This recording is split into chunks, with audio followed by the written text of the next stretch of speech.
Pequenos reizinhos e rainhas circulando pela casa. Eles decidem o que levar do supermercado, que horas querem deitar, quem entra na brincadeira, o que vai ser colocado no prato. Decidem principalmente que querem uma atenção exclusiva e continuada. E fazem isso na base do grito.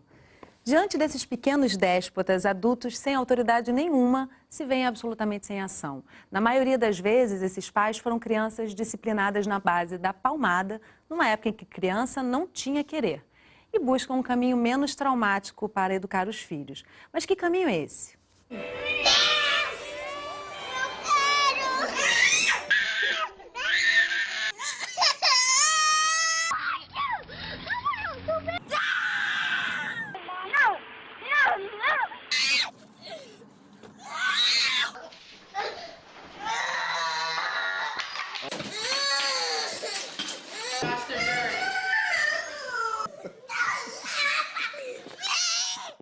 Nossa conversa de hoje é sobre crianças no controle. Comigo no estúdio, Daniel Becker, pediatra e pai de 2 filhos, Carolina de Queiroz, professora e mãe de trigêmeos, e Júlia Milman, psicóloga e mãe de 2 filhos. Primeiro, muito bem-vindos, obrigada pela presença de vocês. A gente viu cenas bem comuns, com crianças gritando, enfim. Uma cena como essa é resultado de quê? Carolina talvez ainda não esteja nesse momento, mas vai chegar. Eu acho que até é uma boa pergunta para começar, né? Que somatório de fatores leva a cenas como essa, né? E, obviamente, as crianças, se são reizinhos, se estão no controle, elas foram entronizadas por alguém, né? Então, tem um papel da família aí. E tem um papel que a gente não pode esquecer também, que é o papel da sociedade, né? Que impõe determinadas formas de vida a essa família que acabam levando a relações que se deterioram, né? Relações que são marcadas por uma ausência de convivência entre pais e filhos, né, em função das questões de trabalho, de trânsito, né, de falta de opções, muitas vezes de lazer, que leva a uma convivência cada vez menor entre pais e filhos, que leva a um lazer, a uma recreação completamente deteriorada, em vez de ir para a rua, brincar em espaços abertos, em parques, em praças, junto com os pais. Vão muitas vezes para shoppings ou lugares fechados ou ficam em casa vendo televisão. Enfim, todos os fatores que levam a essa situação têm que ser colocados na equação. A gente não pode nem culpabilizar a criança, que é a vítima, no final das contas, e nem culpabilizar a família apenas, que é responsável sim, mas ela está vivendo dentro de um contexto. Não dá para culpá-las por serem birrentas por si só, né? Claro que não. Eu concordo com o Daniel nessa questão de que a gente não pode achar que a criança é o problema da situação, né? Acho que tem toda uma construção cultural também que fala dessa falta de limites, né? Que até valoriza muito o prazer sem limites, os cartões sem limite. A gente vive sendo um pouco induzido para esse mundo sem limites e aí na hora que isso tem efeitos que saem do controle, aí a gente começa a querer controlar alguém. E aí o lado mais fraco, a criança, vira algo que precisa ser controlado, né? Então, acho que nessa sociedade que acho que o Daniel estava trazendo, falta muita sustentação para os pais assumirem esse lugar, né? De quem educa, de quem está ali dando uma sustentação também para a criança, né? Carolina ainda não está vivenciando isso, talvez, ou está começando a vivenciar. Seus Ainda bebês não. estão com quanto tempo? Eles estão com 1 ano e 4 meses. Acho que a gente tem que pensar que a criança, ela aprende o que ela está vendo, ela copia o que ela vê, né? Então, o que eu percebia, tanto nas escolas públicas quanto particulares, é uma certa ausência mesmo do papel, assim, dos pais, porque trabalham muito, chegam muito tarde em casa, e aí tem isso eu vivenciei inclusive dentro da minha família mesmo, tem aquela coisa, né? Você chega em casa, 9 horas da noite, seu filho fez várias coisas que você tem que brigar com ele, porque você vira o quê? O pai e a mãe brigões, né? O único momento que eu tô com meus filhos, eu tô brigando, então os pais, na verdade, acabam não, isso eu vou deixar passar, isso eu vou deixar passar. Quando você vê, você deixou passar várias coisas, né? Óbvio que eu acho que não é só isso, tem vários pais que a gente não vai generalizar todas as situações, né? Mas eu vejo isso, assim, uma certa carência e falta de convivência, que é o que o Daniel falou mesmo, sabe? Mas aí eu acho que dentro dessa questão também é importante a gente pensar que muitas vezes os pais eles estão educando os filhos com medo da raiva e da retaliação que pode vir dos filhos, né? Então tem uma inversão, em vez deles oferecerem alguma coisa, algum limite, eles querem receber em troca um amor e não oferecer educação, né? Isso é curioso, né? Porque é um fenômeno que se reflete em muitos aspectos das relações familiares. Não só os pais perderam a autoridade, como antigamente, né? Os filhos é que tinham que lutar pelo amor paterno e materno. Hoje em dia a gente tem que lutar pelo amor dos filhos.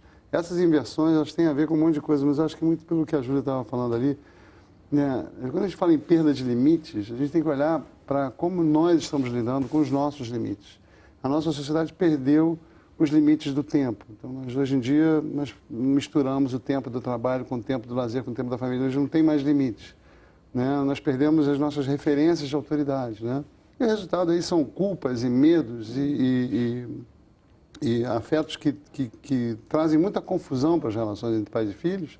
E o resultado você vê, por exemplo, você vê não só situações de perda de limites, você vê situações altamente paradoxais, situações onde você tem uma mãe, por exemplo, que se funde completamente com o seu bebê, mesmo que seja um bebê maior, né? Passa o dia inteiro fora, chega em casa, a criança se pendura nela, não consegue se separar sequer um segundo, não consegue ter uma vida, minimamente, um momento de vida individual. E aí, quando existe um momento de tensão, ela parte para a violência, porque ela está completamente tensa e saturada, né, dessa relação do excesso de trabalho, do excesso de tempo no trânsito, da culpa, da angústia, da dor, e aí o filho dela tem um ataque que é absolutamente normal, que é um ataque de birra ou de emocionalidade intensos, onde a criança ela explode muitas vezes, é normal, faz parte do desenvolvimento dela, essa faixa aí de 2 anos, e ela, em vez de lidar com aquilo de uma forma adequada, existem muitas formas de lidar bem com esse momento, ela acaba transtornada e aí apelando muitas vezes para a violência, de uma forma inadequada.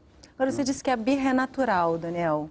A birra é natural, ou seja, ela não depende única e exclusivamente da falta de limite? Ela também é a cópia de algum modelo? De forma nenhuma, não. A birra, ela é um momento onde a criança, no desenvolvimento dela, ela tem uma expressão emocional muito intensa, ela lida com as situações pelo emocional, né?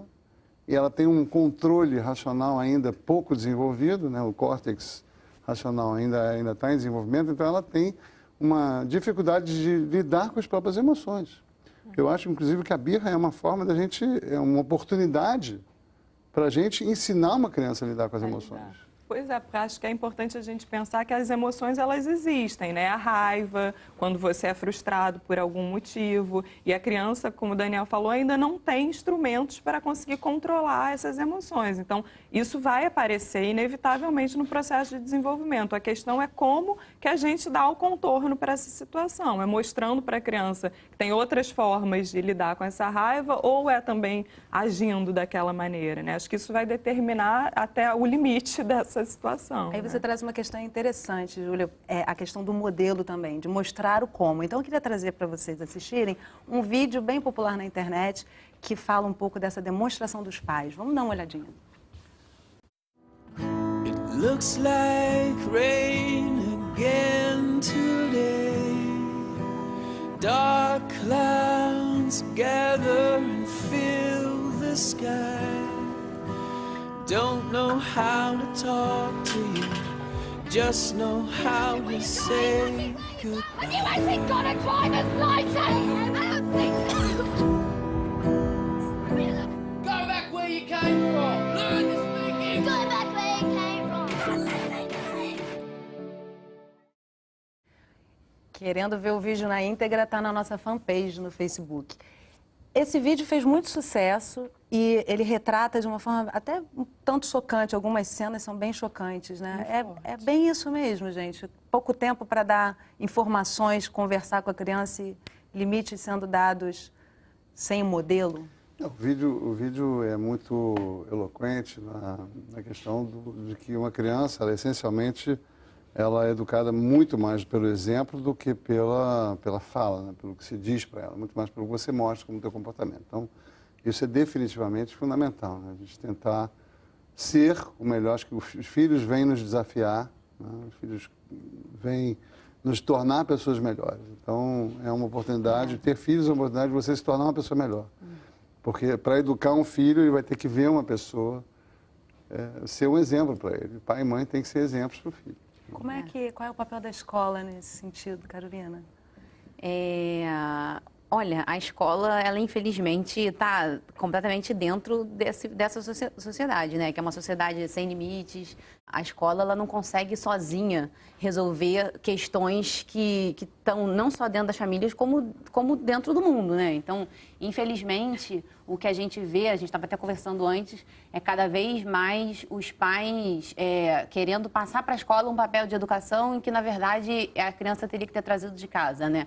E não, é impossível, porque os professores, os psicólogos, a coordenação, a gente não tem como trabalhar isso sem ser em parceria com a família.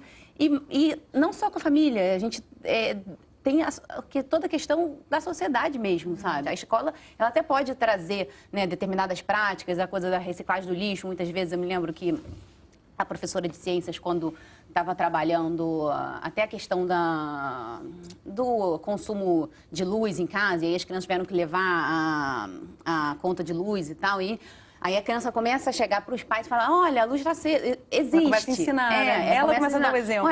Olha só, você está escovando dente com a água ligada. Isso sim acontece, mas a escola, eu acho que ela, na verdade, tem um papel pequeno dentro disso, sabe? A gente teria que estar caminhando junto, sabe? Pois é, por isso que eu penso que a gente tem que pensar essa questão como uma questão de todos, né? Que não é um problema. A gente, às vezes, vê um pai na rua com uma criança dando algum tipo de ataque, e aí todo mundo aponta e fica jogando aquela questão como se ali estivesse o problema, né? Acho que a sociedade tem que ser mais parceira nesse sentido, né? Bom, eu acho que a gente entra, então, num momento em que os pais, hoje, não têm noção de exatamente como dar esses limites. Ou seja, eu não quero ter as atitudes que os meus pais tiveram comigo, mas eu também não sei como passar esse limite adiante. Uma perda de referência. A gente vai fazer um rápido intervalo e volta já, não sai daí.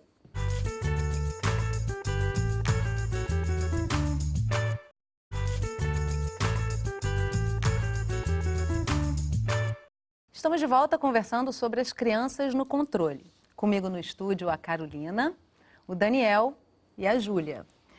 Bom, gente, então a gente estava conversando sobre para onde se encaminha para poder dar limite para essas crianças, né? A criança está numa birra e como é que a gente faz? Qual é a opção que a gente tem hoje para não repetir o papel que os nossos pais fizeram? Você está com filhos numa idade que você vai começar a enfrentar isso, né, Carolina? Assim, crianças perdendo o controle pelo meio da rua, como é que você vai lidar com isso? Porque seus alunos são mais velhos, né? São três ao mesmo tempo. Seus alunos eram mais velhos, né? E a birra, ela não... Dificilmente uma birra acontece com o professor, assim. Então, eu acho, como o Daniel falou, né, que a criança ela não consegue lidar ainda com um lado mais racional, ela é movida pelas emoções e cabe a ela o papel do adulto ali, sabe? Nós, na verdade, apesar de também sermos pessoas que também temos as emoções afloradas, é importante que naquele momento a razão esteja mais presente. Isso é muito difícil, né? Seu filho ali berrando no meio da rua. Aqueles gritos já deixaram a gente meio... Exatamente. Se você for parar a pensar, é muito difícil você acabar não fazendo a mesma coisa. Não, para, não sei o que, pega a criança. O que eu já é comum, né? Exatamente. O que eu li é que, na verdade, você tem que fazer assim, o contrário, sabe? Naquela hora, você tem que deixar ela se acalmar, abraça ela, espera e tenta verbalizar o que ela está sentindo. Eu sei que você está chateado porque a gente está indo embora do parquinho. Eu sei que você não gostou do que a mamãe fez, não sei o quê, sabe? Você tem que tentar verbalizar o que ela está sentindo porque ela ainda não consegue. Mas acho que também é legal a gente pensar, né, que não existe uma fórmula, um manual para como criar. Então, nesse mundo que a gente trouxe, onde existe uma falta de sustentação, acho que para os pais ocuparem essa função, eu acho muito importante a gente ter espaços onde os pais possam trocar sobre a educação, né? Seja com pediatra, com a escola, e com grupos de pais, com amigos, enfim, onde a gente possa ir criando métodos de educação, né? Que talvez ainda não estejam prontos, né? Se mudou o jeito que a gente olha para a criança, então também a gente tem que construir criativamente formas de lidar Uma com coisa ela, que tem né? acontecido muito, que tem muitos grupos, mais de mães, né? São grupos de mães no Facebook, assim. Tem um grupo que eu e outras mães, a gente é muito atuante. A gente escreve, uma dá dica para outra. E eu acho que vai muito nesse caminho. Não botar o dedo na cara de ninguém e falar, não, você está fazendo errado, sabe? Olha, talvez seja melhor assim. E é um grupo super legal. O meu filho Reconhecer funcionou, o dificuldades, seu pode funcionar né? também, né? Exatamente. O Facebook tem servido muito para isso. Métodos, doutor Daniel, como é que está hoje no seu consultório a chegada desses A métodos primeira para coisa que a gente tem que entender, Yasmin, é que existem crianças e crianças, famílias e famílias. Né? Como a Júlia está falando, tem crianças que dão muito mais trabalho, que exigem muito mais cuidado, né? Muito mais atenção, muito mais energia, né? Na questão do comportamento, e outras que são mais fáceis. São questões genéticas ou do desenvolvimento da criança por múltiplos fatores que levam a essas diferenças. Uma criança que tem uma personalidade muito assertiva, muito emocionalizada, né, birrenta, para usar esse termo, ela exige um pouco mais de cuidado, um pouco mais de atenção, certamente. E essa forma de se colocar limite para a criança, muitas vezes a criança reproduz no seu meio social. E a gente tem um depoimento da Lígia, que fez um site, uma mãe que virou cientista, sobre esse tipo de reprodução. Vamos assistir. Cientista que virou mãe. Toda criança que bate é uma criança que apanhou? Não, isso é um mito, isso é uma crença um pouco equivocada, porque não é possível generalizar assim. A gente tem que lembrar que as crianças estão em busca constante de conhecer os próprios limites, de saber até onde elas podem ir. E elas vão testar esse limite de todas as formas, né? Para saber até onde eu posso ir, como eu posso ir. E exercer, de alguma forma, a violência também faz parte disso. Então, nem toda criança que está batendo numa outra criança, num amigo, num colega da escola, é porque apanha em casa. Porém, toda criança que apanha tem muitas vezes mais chances de bater em outra criança ou em outra pessoa. Porque esse é um modelo que ela aprendeu. Quando a gente opta por não ensinar os limites para aquela criança de uma maneira violenta, mas ensinar com respeito, com diálogo, com calma, então a gente também está ensinando um outro modelo de resolução de conflitos. A gente está ensinando que é possível explicar as razões reais pelo qual ela não pode bater em outro amiguinho, por exemplo, né? Uma criança que deixa de bater porque apanhou, primeiro, está vivendo uma grande incongruência, né? Eu não posso exercer a violência, mas estão sendo violentos comigo. E outra, assim, uma criança que deixa de fazer determinado comportamento, qualquer que seja ele, porque apanhou, não aprendeu por que ela não pode fazer. Ela só aprendeu que, não posso bater porque eu vou apanhar. No momento que aquela pessoa que bateu, naquela primeira vez, não estiver mais perto, e, portanto, o medo e o risco não estiver ali, ela vai bater. Bom, primeiro me corrigindo, né? Eu falei uma mãe que virou cientista, porque eu acho que toda mãe vira um pouco cientista também. Mas é uma cientista que virou mãe. Bater tá ultrapassado, gente.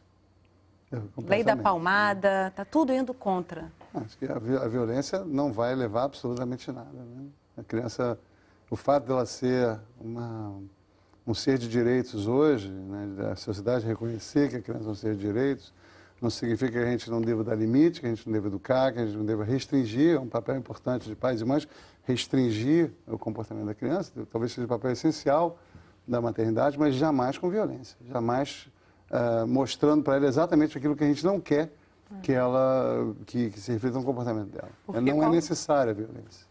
Qual o sentido da educação, né? Acho que é você incluir aquela criança, aquele sujeito na sociedade, né? Acho que quando você bate, você mostra que você mesmo não tem recursos mais civilizados, digamos, para lidar com alguma situação, com alguma emoção que você sente, né? Então...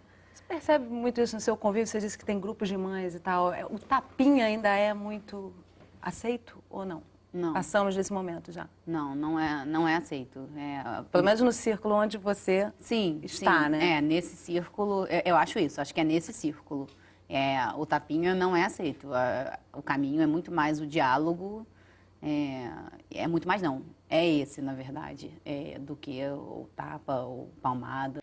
Eu quero chamar também o depoimento do Tiago, que fez o site Paizinho, vírgula. Ele tem uma opinião sobre o cantinho do pensamento, que é outra forma também de castigo, muito utilizada hoje com o intuito de educar. Vamos assistir. Eu sou absolutamente contra isso. Eu acho que é um método extremamente ineficaz, porque ele passa a mensagem errada de uma maneira que nós hoje não conseguimos entender isso, mas fica muito claro para as crianças. O que acontece? Quando você coloca uma criança sentada, olhando para a parede, ou olhando para o chão, achando que ela vai pensar no que ela fez de errado, ela não vai pensar nisso, porque ela não tem capacidade cognitiva ainda de pensar no abstrato.